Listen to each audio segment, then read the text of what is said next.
नमस्कार दोस्तों, हिंदी क्लास में आप सभी का हार्दिक स्वागत करता हूँ, अभिवादन करता हूँ। सबसे पहले सवैया नंबर 1 के बारे में जानकारी प्राप्त करेंगे।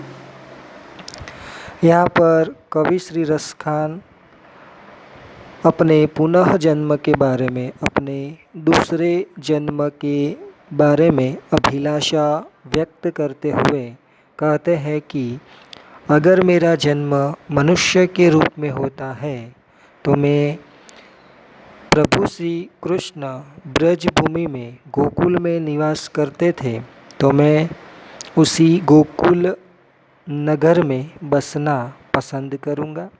उसके बाद कहते हैं कि यदि मेरा जन्म पशु के स्वरूप में, गाय के रूप में होता है तो मैं नंद बाबा की जो गाय हैं उसके बीच में मुझे चरने का सुअवसर मिले।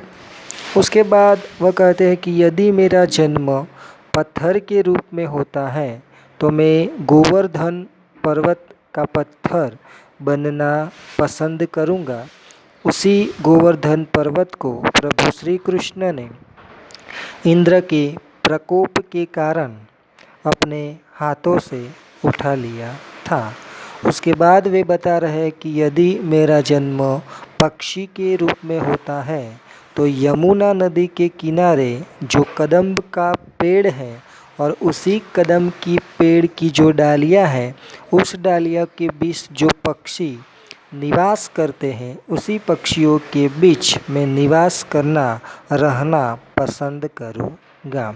तो इन 4 स्वरूपों में वह जन्म लेना चाहते हैं। पहला मनुष्य के रूप में, दूसरा पशु के रूप में, तीसरा पत्थर के रूप में और चौथा पक्षी के रूप में।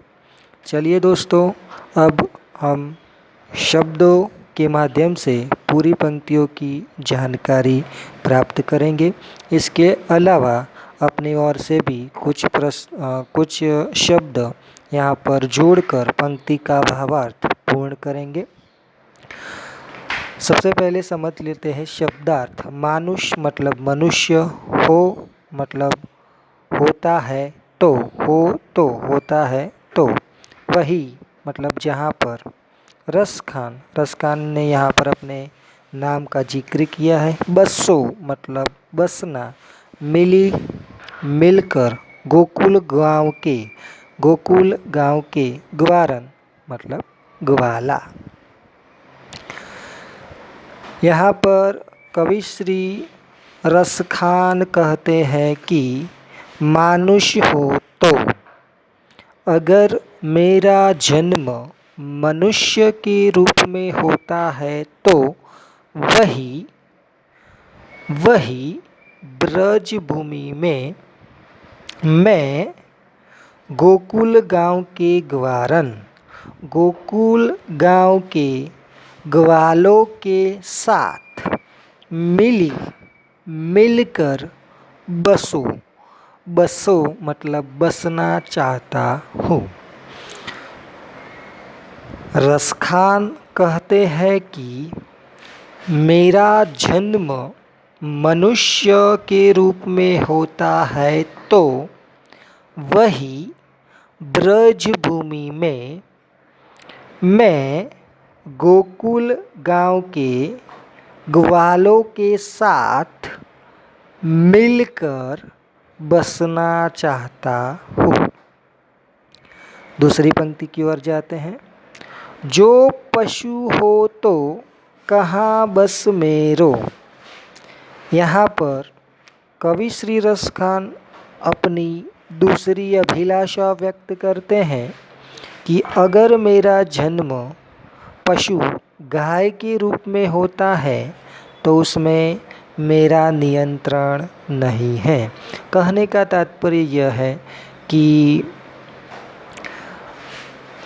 जन्म किसी भी रूप में हो सकता है, उसमें मनुष्य का या किसी प्राणी का किसी भी प्रकार का नियंत्रण नहीं होता। जन्म देना काम ईश्वर का होता है। तो यहाँ पर रसखान जी बता रहे हैं कि जो पशु हो तो अगर मेरा जन्म पशु गाय के रूप में होता है तो कहाँ बस मेरो, बस मतलब नियंत्रण, उसमें मेरा नियंत्रण कहाँ कैसे हो सकता है, उसमें मेरा कोई नियंत्रण नहीं है। फिर से समझते हैं, जो पशु हो तो अगर मेरा जन्म पशु के रूप में होता है तो कहाँ बस मेरो, उसमें मेरा नियंत्रण कहाँ होता है। तो इसी अभिलाषा को आगे बढ़ाते हुए कहते हैं कि अगर मेरा जन्म पशु गाय के रूप में होता है तो मैं नित हमेशा नंद की धेनु मंजारन, नंद जो कृष्ण के पालक पिता है, धेनु मतलब गाय, मंजारन मतलब बीच में, मध्य में, चरो मतलब चराना, चरना।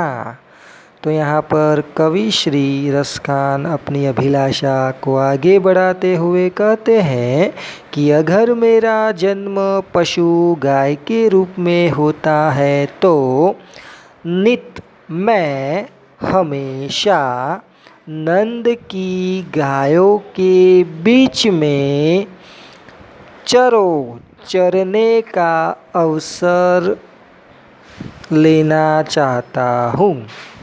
या तो